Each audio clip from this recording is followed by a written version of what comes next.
Gary Shapiro.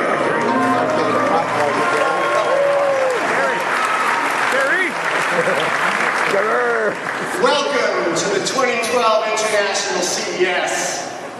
You know, in the early 1990s, the technology industry was consumed with the big question: would the TV or the PC be the center of the home entertainment experience? Some even asked whether the PC even belonged in the consumer electronics industry. Well, thanks in large part to tonight's keynote, we know today that the PC and its progeny, the many components and vital platforms, are a critical part of the home entertainment experience.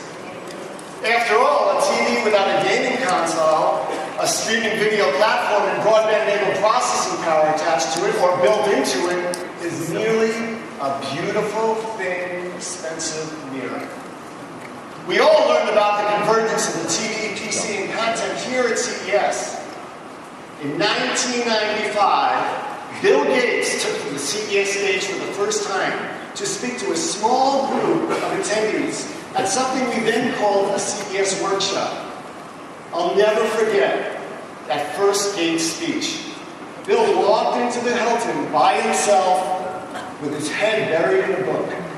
He made some remarks, and then I fielded written questions for him from the audience. His speech was called "The Coming Revolution in Consumer Computing." Bill said this revolution would be social, and that was in 1995. Well, in 1998, we launched a new concept, the CES Keynote. We invited Bill, along with Scott McNeely, Barry Diller, and Steve Forbes to become the first CES keynoters. Bill Gates did such a great job that we invited him back. And then we invited him back again, and again, and again. And for 14 great years, Bill and his successor as Microsoft CEO Steve Ballmer have taken us to the stage to tell the world about Microsoft's next great innovations. Now, as maybe a few of you have heard, we've announced together that Microsoft is taking a break from the keynote stage in 2013. To those who ask me why over the years Microsoft was the only company granted an annual keynote slot, I have an immediate and honest answer. As a company, Microsoft uniquely changed the world and improved productivity, business, and the very way we create and communicate.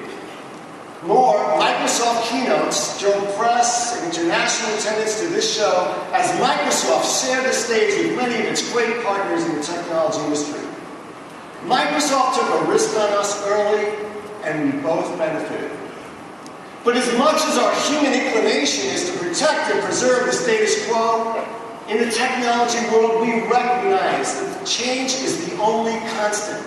And for both CES and for Microsoft to be fresh, innovative, and enticing, we agreed to a pause.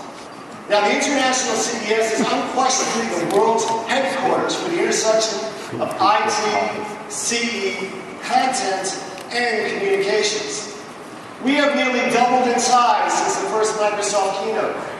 CES keynotes are frequently named the most important business speaking engagements in the world.